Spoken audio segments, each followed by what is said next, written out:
1722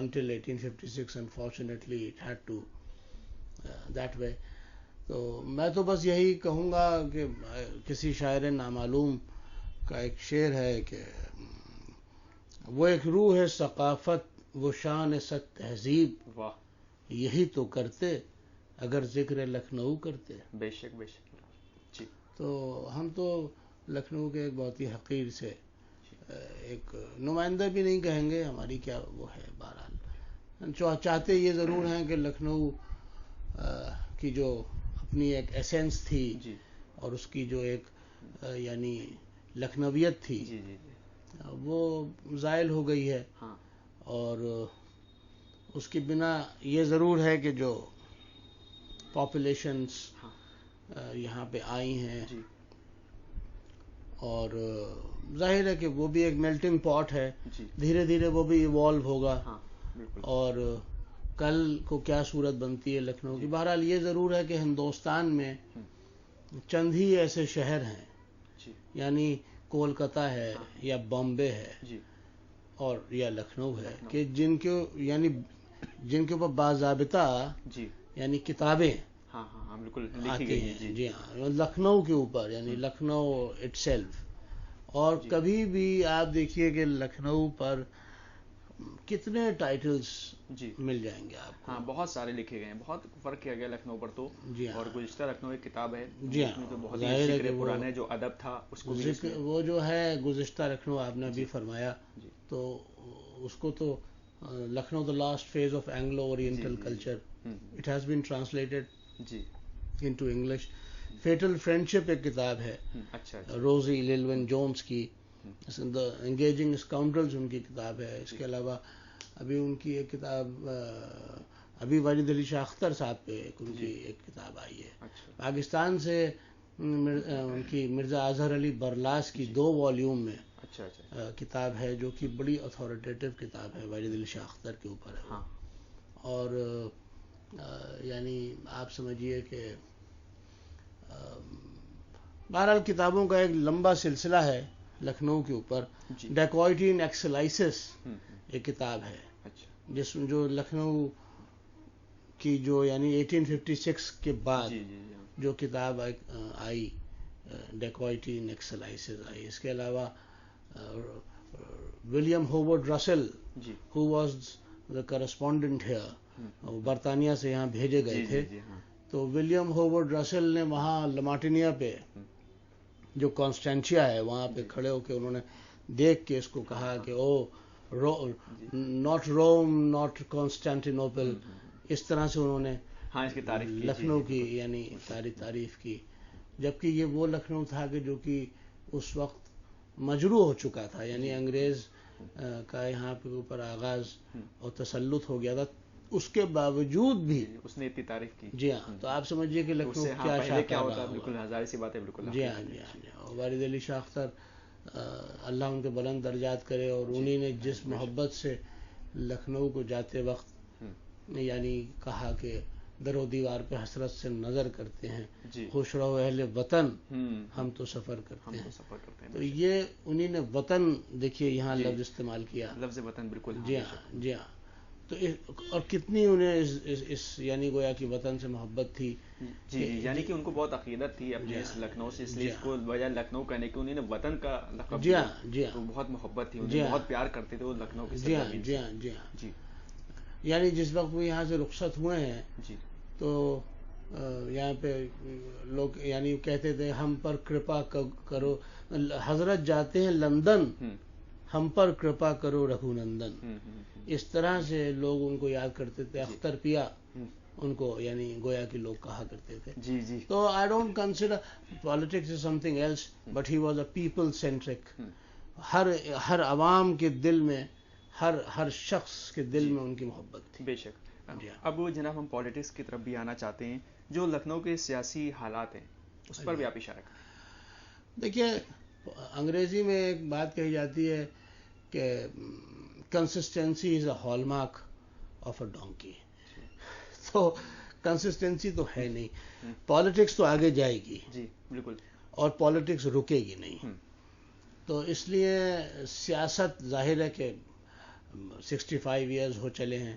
ہماری جو پہلی تحریک آزادی تھی 1857 وہ بھی اس کو بھی 150 سال ہو چلے. 2007 میں اس کے 150 سال ہو گئے تھے.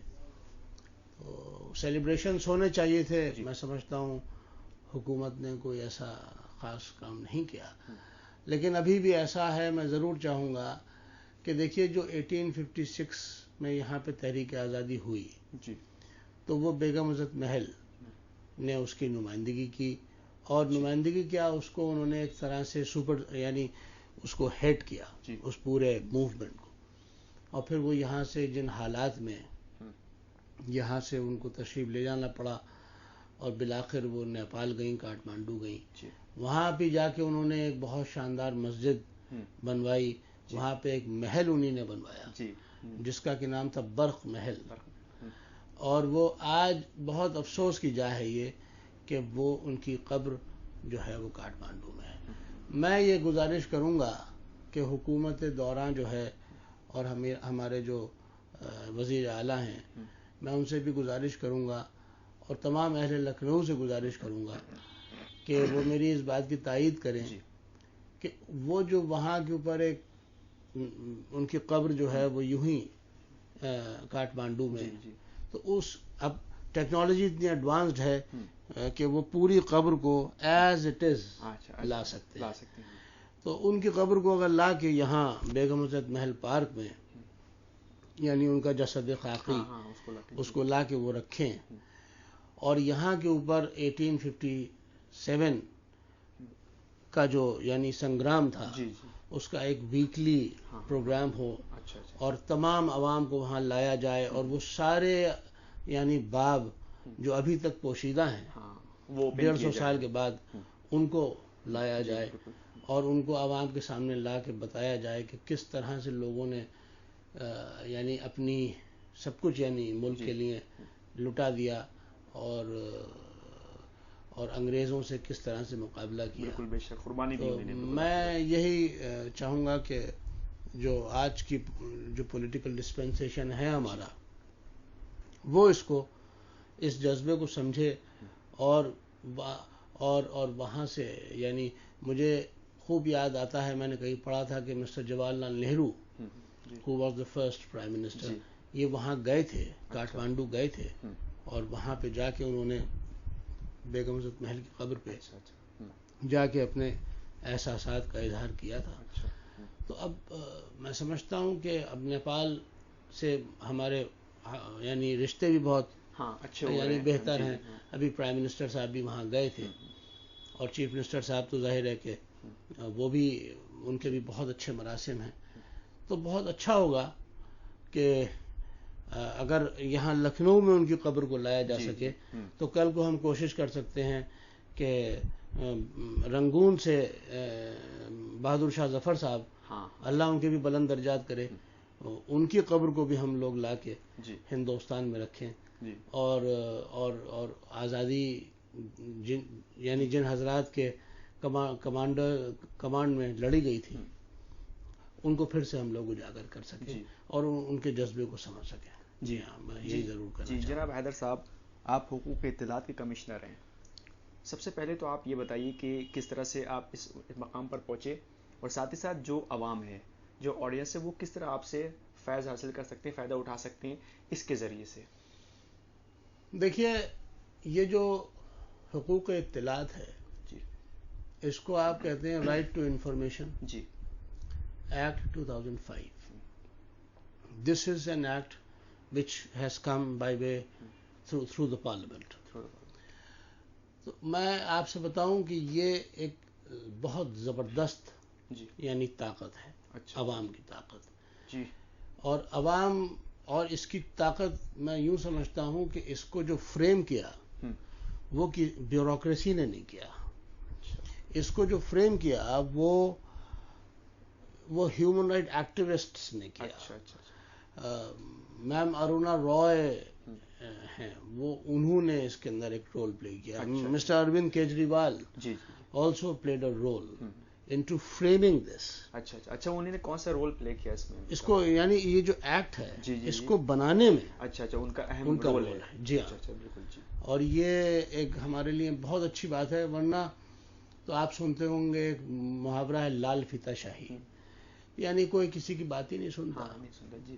لیکن یہ جو حق دیا ہے، اچھا اس حق کے ذریعے ایک سادھارن جن یعنی ایک آرڈینری سٹیزن جو ہے وہ محض 10 روپے کے پوسٹل آرڈر پہ اچھا اور ایک سیٹ آف کوسچنس وہ کسی سے بھی پوچھ سکتا ہے. اچھا اگر وہ بالفرض بلو دا پاورٹی لائن ہے، وہ B P L card holder ہے، تو اس کے لیے یہ 10 روپے بھی ویو آف کر دیے جاتے ہیں. اسے صرف اپنا وہ آئیڈینٹی کارڈ لگانا ہوگا. اس کے علاوہ جب پہلی مرتبہ وہ سوال کرتا ہے تو کسی بھی وبھاگ کے جن سوچنا ادھیکاری سے وہ سوال کرتا ہے، اور جن سوچنا ادھیکاری کو اس کے سوالات کا جواب 30 دن میں دینا واجب ہے. اچھا یعنی دینا ہی دینا ہے اس کو. جی ہاں. اب اگر بالفرض وہ نہیں دیتا ہے تو وہ 30 دن کے بعد پہلی اپیل اسی وبھاگ میں کرے گا. اچھا ٹھیک ہے. اور جناب فرسٹ اپیلی ادھیکاری اس کو کہتے ہیں. اچھا جیسے فرض کیجئے کہ کسی یونیورسٹی میں ایک جن سوچنا ادھیکاری ہے، جن سوچنا ادھیکاری نے سوچنا نہیں دی تو اس کا جو پرتھم اپیلی ادھیکاری ہوگا وہ رجسٹرار ہوگا. تو وہ رجسٹرار سے پوچھ لے گا.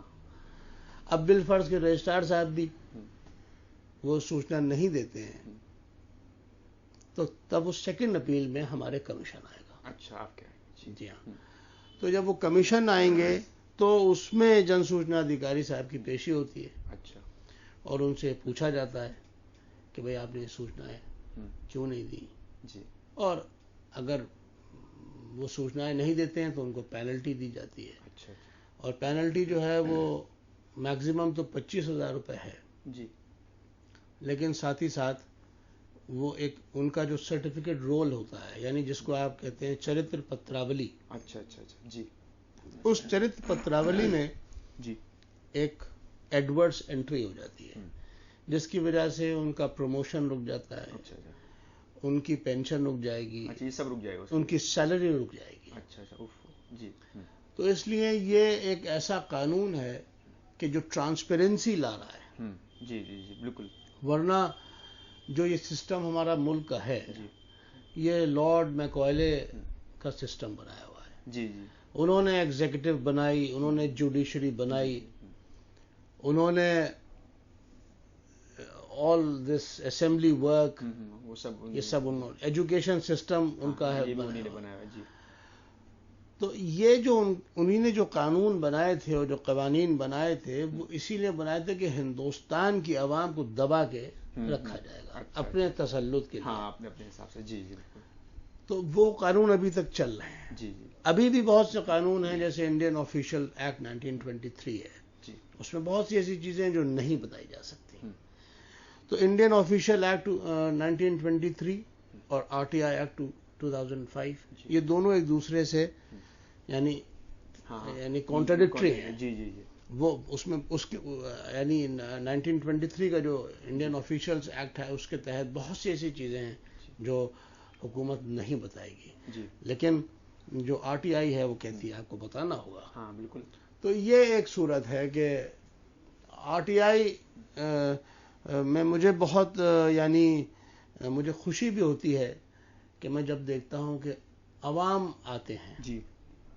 عوام آتے ہیں اور اپنے سوالات ادھیکاریوں کے سامنے رکھتے ہیں. اور بعض موقعوں پہ میں دیکھتا ہوں کہ جب ادھیکاری جو کہ اتنا کنٹیمپچوس ہوتا ہے یعنی دیکھتا تک نہیں ہے، لیکن جب ہمارے آیوگ آتا ہے اور وہ معذرت خواہ لہجے میں اور معذرت خوانا یعنی انداز میں تو وہ جو وادی ہے اس کے چہرے پہ ایک احساس سکندری آتا ہے کہ دیکھیے میں نے تو مجھے وہ بہت اچھا لگتا ہے. اور یہ جو حق ہے یعنی اطلاعات کو لینا ہاں بالکل. یہ ہر کسی کے پاس حق ہے. یعنی آپ اگر چاہیں، اگر آپ خدا نہ کرے جیل میں بھی ہوں تو بھی آپ 100 مرتبہ آپ سوچنائیں مانگ سکتے ہیں. اچھا اچھا اچھا. کوئی قید نہیں ہے. یعنی یہ پبلک کا حق ہے. جی ہاں. تو اس کو جو ہے یہ ساری اطلاعیں لینا ہوں گی. یہ وہ لینا چاہے. اچھا اچھا. تو اس کو کوئی روک نہیں سکتا. اور وہ یعنی اس کا یہ یعنی حق ہو گیا. اسی لیے اس کو رائٹ کہا گیا. رائٹ یعنی حقوق اطلاع جو ہے رائٹ ہے. اس کی یہ رائٹ ہے کہ میں نے تو اپنے دوستوں سے یہ بات کہی تھی کہ آپ لوگ جس کے اوپر سیمینارز کرائیے، سمپوزیمز کرائیے. ہاں بالکل ہونا چاہیے. جی ہاں، کہ زیادہ سے زیادہ یعنی عوام کو اس کی نالج جو پتہ ہو، یہ پتہ چل سکے کہ ہم لوگوں کا حق کیا ہے. حق کیا ہے معلوم ہی نہیں ہے. صحیح بات ہے.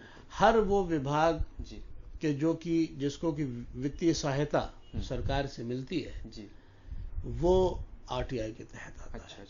اگر کوئی وت وہین ہے یعنی اس کو فائنینشیل ایڈ نہیں دے رہی ہے حکومت تو وہ اس سے ایبزالوڈ ہے، وہ سوچنا نہیں دیتا ہے. جی ہاں، یہ ہے جناب.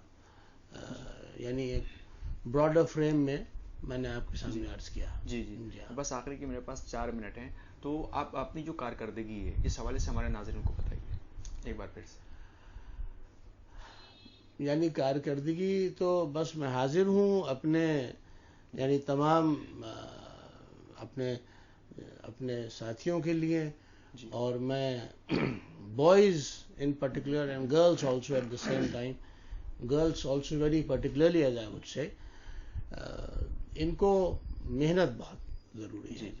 اور دیکھیے کورس تو سبھی پڑھتے ہیں، لیکن کورس کے علاوہ ہیومن سائنسز پڑھنا بہت ضروری ہے. ہسٹری پڑھنا بہت ضروری ہے. سائیکالوجی، سوسیولوجی، اینتھروپولوجی پڑھنا بہت ضروری ہے. ہیومن سائنسز جب تک آپ نہیں پڑھیں گے، اور پڑھائی کا کوئی سبسٹیٹیوٹ نہیں ہے. انفارچونیٹلی ہمارا جو سوسائٹی ہے وہ پرائیورٹی نہیں دے رہا ہے اس بات کو کہ ایجوکیشن. لیکن پوائنٹ یہ بھی آتا ہے کہ education what kind of education. جی بالکل. تو اب ہم لوگ سوچتے ہیں کہ ایجوکیشن کی جو کہ امپلائمنٹ لے آئے. امپلائمنٹ تو سبھی کو مل جاتا ہے. ہاں بالکل. جی. لیکن آپ ایلیویشن آپ میں آئے، آپ میں ایک سیلف اسٹیم آئے، ایک رسپیکٹ آئے، ایک ڈگنیٹی آئے، ایک سویلائزڈ ایک یعنی ہیومن آپ بنے، اور آپ ایک شاہکار بنے. جہاں سے آپ گزریں تو لوگ آپ سے کہیں دیکھیے فلاں صاحب جا رہے ہیں، ان کے اسٹرگل کرنے کے بعد اس مقام پر پہنچے. جی ہاں. اور اسٹرگل تو اس کا کوئی سبسٹیٹیوٹ نہیں ہے. بس یہ میں ضرور چاہوں گا اپنے بوائز سے اور اپنے آل دا اسٹوڈنٹس اراؤنڈ.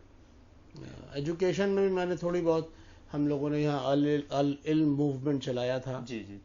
ہم نے 5 سال جناب بچوں کو پڑھایا. Mathematics, physics, chemistry, biology, zoology سب ہم نے، اور 1 روپیہ نہیں لیا. جی بتائیے. 5-6 کلاسز ہم لوگ روز شام کو لیتے تھے. میں تو اس میں انگریزی جیسی مجھے تھوڑی موڑی آتی ہے، میں اس کو آرگنائز کرتا تھا، مینج کرتا تھا. ہم لوگوں نے ایک ساتھ قریب 100 بچے ہمارے یہاں انرول تھے، اور ہم نے 1 روپیہ فیس نہیں لی. تو پوری جو ہماری یوتھ تھی وہ ہم نے اس میں انویسٹ کی. اور ہم نے کسی سے اس کا ہمیں متبادل نہیں چاہیے، لیکن وہ جو ہمارا انویسٹمنٹ ہے اسی سے ہم تحریک لیتے ہیں. بے شک اسی سے ہم آگے جو ہے بڑھنے کا موقع ملتا ہے. جی ہاں، اسی سے ہم اپنے آپ کو امپروو کرتے ہیں اور اپنے آپ کو انکریج کرتے ہیں. جی بالکل. جی ہاں، بہت شکریہ ہم سے بات کرنے کے لیے. بہت شکریہ. اور انشاءاللہ پھر آپ سے دوبارہ گفتگو کریں گے. ضرور حاضر رہوں گا. جی بہت بہت شکریہ. اور آپ کو بھی میری طرف سے بہت بہت مبارکباد ہوں. You have started a news channel this way. اور میں چاہوں گا کہ آپ کا جو چینل ہے وہ بہت سکسیسفل رہے. جی بہت بہت شکریہ جناب. تو یہ تو تھے U P state information commissioner Syed Haider Abbas Rizvi صاحب قبلہ، جو ابھی گفتگو فرما رہے تھے. ناظرین، ہمیں امید ہے آپ کو یہ گفتگو بہت پسند آئی ہوگی.